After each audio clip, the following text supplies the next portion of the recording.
오늘 이 시간에는 하이델베르크 요리 문답 그 세 번째 시간으로 율법으로는 죄를 깨달음이니라는 제목을 가지고 본문 말씀인 로마서 3장 20절 말씀을 통해서 하나님께서 저와 여러분에게 주시는 말씀 함께 나누도록 하겠습니다. 하이델베르크 요리 문답 우리가 계속해서 살펴보고 있습니다. 지난 시간에 말씀드렸듯이 하이델베르크 요리 문답은 네덜란드의 도르트 총회에서 채택된 것으로서 칼빈의 제네바 요리 문답에 큰 영향을 받았던 개혁주의 신학의 정수를 보여주는 그런 요리 문답이 되겠습니다. 우리가 지난 시간까지 살펴본 것 1문, 2문을 살펴보았는데 이것은 바로 이 하이델베르크 요리 문답의 전체의 서론에 해당되는 부분이었다라고 살펴보았고요. 오늘 살펴보는 3문부터는 이제 본론에 해당되는 것으로서 본론 첫 번째 일부가 바로 오늘 이어지는 말씀인 것입니다. 지난 시간 살펴본 것 2문 기억나시나요? 이러한 위로의 기쁨 안에서 살다가 죽기 위하여 당신은 무엇을 알아야 합니까?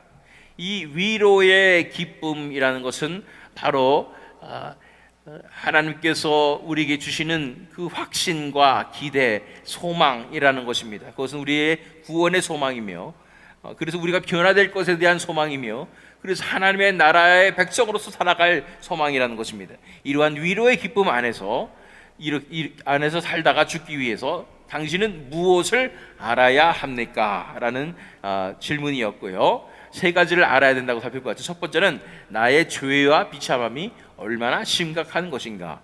둘째는 어떻게 내가 그 죄와 비참함으로부터 벗어나는가. 세 번째는 나를 구원해 주신 하나님께 어떻게 감사를 드릴 것인가 하는 것이라는 것입니다.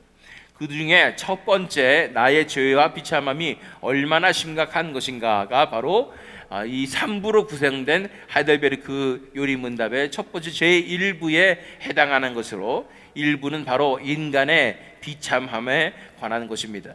그 3부의 첫 번째 질문, 즉 전체의 3문이 무엇인가? 어떻게 당신의 비참함을 알 수 있습니까? 라는 질문인 것입니다. 어떻게 당신의 비참함을 알 수 있습니까? 답은 무엇일까요? 그 답은 하나님의 율법이 내게 가르쳐 줍니다 라는 답인 것입니다. 우리의 비참함을 알아야 하는데 이 비참함을 우리가 어떻게 깨달을 수 있는가라는 것입니다. 여기에서 비참함은 영어로는 misery라고 말하고 있는데 정말로 참담한 것입니다. 불쌍한 것이에요. 내 자신이 얼마나 참담하고 불쌍한 죄인인가를 깨달아야 은혜 가운데로 나가며 복음 가운데로 나갈 수가 있는 것입니다. 어떻게 우리가 알 수 있냐면 하나님의 율법이 우리에게 가르쳐 주신다고 말씀하고 있는 것입니다. 그래서 오늘 본문 말씀 보면은 로마서 3장 20절 말씀 보면 그러므로 율법의 행위로 그의 앞에 의롭다 하심을 얻을 육체가 없나니 율법으로는 죄를 깨달음이니라. 율법이 주어진 목적은 그것을 다 지켜서 행위로 그의 앞에 의롭다 하심을 얻게 하기 위함이 아니라 율법으로는 죄를 깨닫기 위함이라고 말씀하고 있는 것입니다.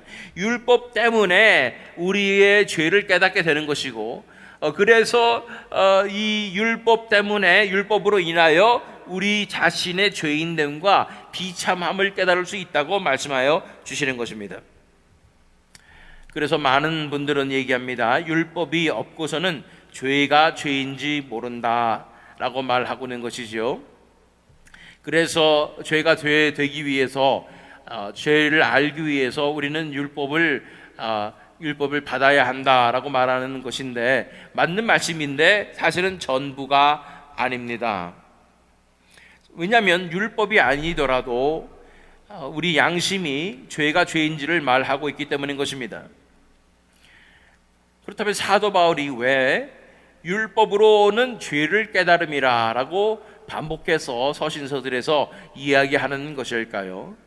뭔가 더 깊은 의미가 있음을 알아야 합니다. 만약에 제가 지금 드리는 이 말씀을 듣다가 갑자기 졸리거나 갑자기 집중력이 흐트러진다면 무슨 뜻이냐면 진리의 말씀, 비밀의 말씀이 선포되는 것이기 때문에 사탄이 듣지 못하게 방해하는 것입니다. 이것을 잘 알고 우린 깨어서 이 놀라운 진리의 말씀이 선포되는 것을 들어야 되는 줄로 믿습니다. 사도 바울이 말하는 이 죄는 우리가 생각하는 율법에 이거 하지 말아라 저거 해라 하는 그런 행위의 범죄가 아닌 죄인을 사로잡고 얽매이는 근본적인 힘, 죄성, 아담과 하와를 온전히 타락시킨 이 죄를 근본적인 죄를 말하는 것입니다. 이 죄라는 존재를 말하는 것입니다. 그렇게 이해해야 사도 바울이 무슨 말씀하는지를 이해할 수가 있는 것입니다.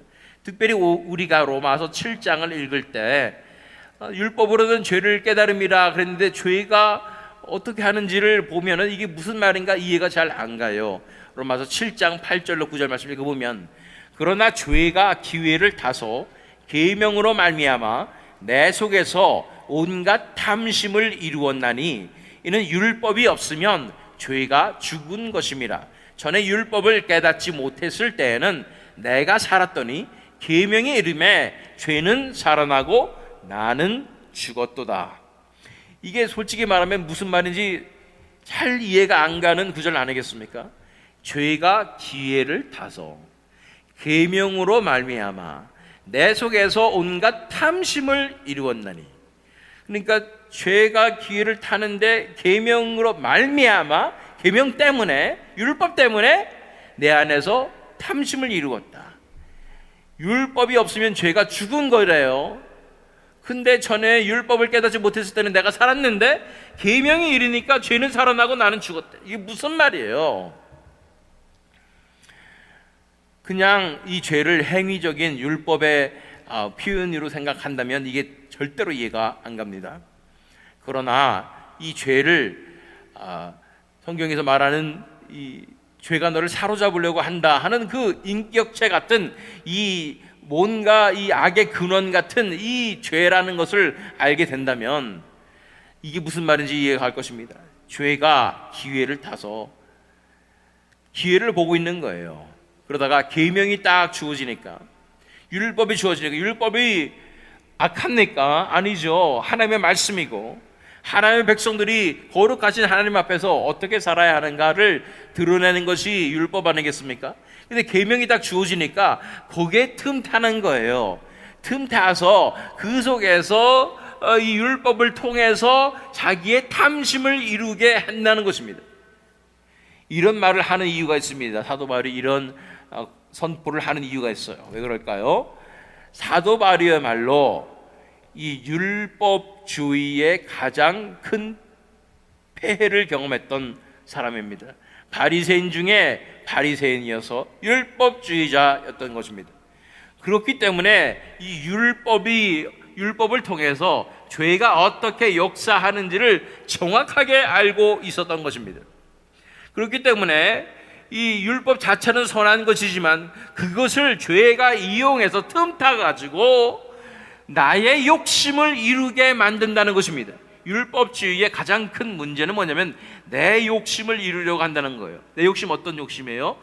좋은 사람 되고 싶은 욕심, 다른 사람에게 인정받고 싶은 욕심, 선한 뭔가 삶을 살고 싶은 그런 욕망들을 율법을 통해서 내가 이룰 수 있다고 생각하는 것입니다. 내가 컨트롤해서, 내가 내 자신을 채찍질해서 이러한 거룩하고 아름다운 삶을 살아내고 싶은 그 탐심을 이루게 하는 것이 이 죄의 역사라는 것입니다. 율법이 잘못됐어요? 아닙니다. 죄가 잘못된 것입니다. 이 죄라는 존재가 제가 그러면은 죄성이라고 얘기하겠습니다. 이 죄성이라는 존재가 이렇게 율법을 이용해서 사람들을 오히려 얽매이고 죄악 가운데 더 빠지게, 미혹 가운데 빠지게 만들었다는 것입니다. 이게 바로 이 사도 바울이 이야기하는 율법으로는 죄를 깨달음이라는 뜻이에요. 이 율법을 통해서 이 죄성이 드러난다는 거예요. 율법을 통해서 내가 얼마나 이런 탐심을 가지고 있었다는 것이 드러난다는 것입니다. 이는 율법이 없으면 죄가 죽은 것입니다. 이 율법을 통해서 죄가 틈탔기 때문에 이 율법이 없으면 차라리 죄가 역사를 못하는 상황이었다고 말하는 것입니다. 전에 율법을 깨닫지 못했을 때는 내가 살았더니 계명의 이름에 죄는 살아나고 나는 죽었도다. 이것이 율법주의에 빠져 있었던 유대인들, 바리새인들이 경험했던 공통적인 상황이었던 거예요. 이 율법에 깊게 들어가니까 율법을 지키려고 내 안에 있는 죄성이 활발히 역사하여서 죄가 살아나고 나는 그래서 멸망으로 죽어버리는 엄청난 일들이 발생하였다고 말하는 것입니다. 그 뒤에 말씀 10절 11절 말씀 읽어보면 마찬가지입니다. 생명에 이르게 할 그 계명이 내게 대하여 도리어 사망에 이르게 하는 것이 되었도다. 죄가 기회를 타서 계명으로 말미암아 나를 속이고 그것으로 나를 죽였는지라 라고 말하고 있습니다. 이제 이해가 가시죠? 생명에 이르게 할 율법인 것이 하나님의 말씀인데 그것을 죄악에 틈터가지고 인간의 욕심을 탐심을 이루게 하는 그것이 바로 율법주의인 것이고, 인간의 힘으로 뭔가 할 수 있다, 선해질 수 있다, 내가 의로운 삶을 살 수 있다고 욕심을 내게 만들어서 도리어 사망에 이르게 했다고 말하고 있고, 기회를 타서 계명으로 말미암아 나를 속였다. 이래서는 나는 이렇게 살면 거룩해질 수 있고 하나님과 가까워질 수 있고 예수님 닮은 삶 살 수 있고, 이런 지금 현재로는 그렇게 우리가 적용할 수 있죠. 이렇게 우리가 열심히 노력해서 살면은 아름다운 삶을 살 수 있다고 나를 속이고 그것으로 나를 죽였다는 것입니다. 그래서 12절 13절 말씀 읽어보면 이러보건대 율법은 거룩하고 계명도 거룩하고 의로우며 선하도다. 아멘. 이것은 절대로 변하지 않습니다. 그런즉 선한 것이 내게 사망이 되었느냐? 그럴 수 없느니라. 오직 죄가 죄로 드러나기 위하여 선한 그것으로 말미암아 나를 죽게 만들었으니 이는 계명으로 말미암아 죄로 심히 죄되게 하려 함이라. 율법에 주어진 목적 중에 중요한 다른 목적이 있으니 그것은 바로 죄가 죄로 드러나기 위해서라는 것입니다. 죄성을 캐내어서 발굴하여서 드러내기 위해서 이 율법이 주어졌다는 것입니다. 율법에 나와 있는 것이 이거 안 지키면 죄다라는 이런 단순한 그런 목적도 있지만, 그것보다 더 깊숙이 감추어져 있었던, 그래서 꽁꽁 숨겨져 있었던 내 안에 있는 죄성이 이 율법으로 말미암아 내가 율법을 지키려고 율법주의로 나오는 그 순간 그 꽁꽁 숨겨졌던 내 탐심과 내 야망과 욕망이 드러나게 된다는 것입니다. 그래서 그 더럽고 추악한 이 죄성의 진면목이, 이 추악한 본성이 드러나게 된다는 거예요. 오직 죄가 죄로 드러나기 위하여 선한 그것으로 말미암아 나를 죽게 만들었으니 이는 계명으로 말미암아 죄로 심히 죄되게 하려 함이라. 이것을 깨달은 사람들은 내가 어떠한 존재인지를, 내 죄악이 어떤 상태에 있는지를 정확하게 깨닫게 되어서 나의 비참함을 알게 된다는 것입니다. 이러 보건대 훌륭한 삶을 산 사람들, 자신을 절제하며 아름답게 삶을 산 사람일수록 더 죄인이다. 죄성이 너무 크다라는 것입니다. 열심히 노력해서 사는 사람들 너무나 많습니다. 세상에서 훌륭한 사람들이지만 그들일수록 더 깊숙한 곳에 죄성이 너무나 크고, 그렇기 때문에 더 큰 죄가 드러나게 된다는 것입니다.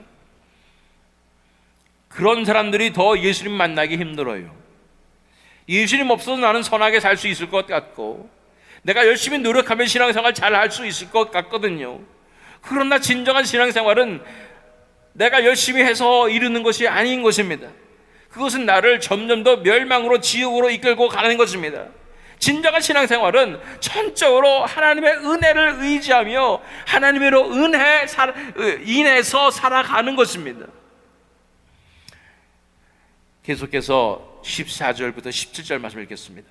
우리가 율법은 신령한 줄 알거니와 나는 육신에 속하여 죄 아래에 팔렸도다.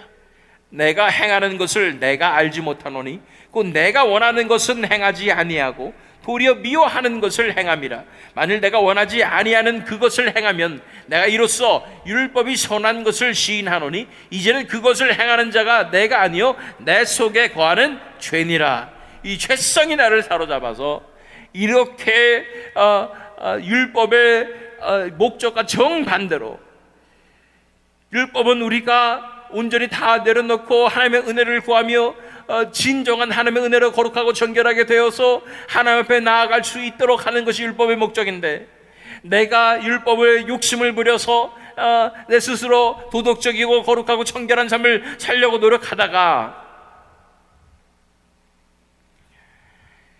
내가 원하는 그 하나님 앞에 가까이 가는 것이 아니라 오히려 하나님으로부터 멀어져서 지옥의 자식, 멸망의 자식으로 가게 되었으니, 이런 상태에 이르게 된 것이 율법주의의 폐단이라는 것입니다. 이 율법주의의 폐단은 비단 사도 바울이 겪었던 문제가 아닙니다. 이 시대 당시에 바리새인들이 겪었던 문제만이 아니라는 것입니다. 지금 현대의 교회에도 이 율법주의는 아직도 판치고 있는 것입니다. 우리의 행동을 제약하며 얽매이며, 진리의 복음은 우리를 자유케 하시는 복음인데 자유를 빼앗아가며 우리 노력으로 열심히 신앙생활을 하려고 만드는 그것이 바로 우리를 멸망으로 이끄는 율법주의의 폐단이라는 것을 알아야 하는 것입니다. 율법주의의 뒤에 숨어있는 이 죄성의 추악한 악한 모습을 바라보시길 바랍니다. 그것에 우리는 속고 그것에 부합되어서 부역하고 함께 일해서 이 타락한 본성으로서 얼마나 하나님을 대적하고 있었는지를 바라보시기를 바랍니다. 이런 율법주의로부터 자유케 되어야 할 줄 믿습니다. 이것에 대해서 24절 25절 말씀에 사도 바울은 고백합니다. 오호라, 나는 곤고한 사람이로다. 이 사망의 몸에서 누가 나를 건져내랴. 우리 주 예수 그리스도로 말미암아 하나님께 감사하리로다. 그런즉 내 자신이 마음으로는 하나님의 법을, 육신으로는 죄의 법을 섬기노라. 이 곤고한 사람, 사망의 몸에서 건짐을 받아야 될 줄로 믿습니다. 그것은 오직 예수 그리스도로 말미암아 가능한 것입니다. 이 뒤에 8장으로 넘어가면 그러므로 누구든지 그리스도 예수 안에 있는 자는 결코 정죄함이 없다고 말씀하고 있는 것입니다. 예수 그리스도의 십자가의 복음으로 자유케 되는 것입니다. 이 율법을 통하여 우리는 인간의 비참함을 깨닫습니다.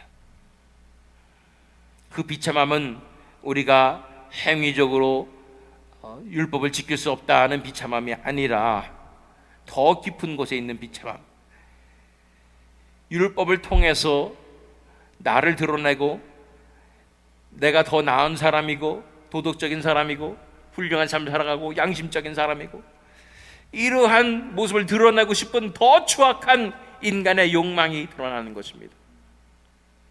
그러므로 율법의 행위로 그의 앞에 의롭다 하심을 얻을 육체가 없나니 율법으로는 죄를 깨달음이라. 이 율법으로 죄를 깨닫는 우리가 되기를 원합니다. 우리 자신의 이 추악한 본성의 가장 깊숙한 곳에 있는 것을 보며 하나님 앞에 다 끄집어내와서 십자가 앞에 내려놓고 회개하는 우리가 되기를 원합니다. 다시는 이 죄에 사로잡혀서, 율법주의에 사로잡혀서 하나님을 대적하고 내 스스로 선할 수 있다고, 내가 하나님같이 될 수 있다고, 내가 스스로 예수님같이 될 수 있다고 그렇게 교만한 모습으로 나가는 우리가 되지 않기를 원합니다. 온전히 죄인으로서 이 비참함을 바라보며 엎드러져서 주여 나는 죄인으로서이다, 나를 불쌍히 여기소서, 이렇게 내려놓음으로 하나님의 은혜로만 일어서서 오직 내 안에 역사하신 예수 그리스도로 말미암아 거룩하고 정결한 삶으로 나와서 죄가 죽어나는 삶이 아닌 의가 죽어나는 그 삶으로 나와서 하나님께 영광 돌리시는 저와 여러분 되시기를, 또 이 새 믿음 장로교 되기를 예수 그리스도의 이름으로 축원합니다.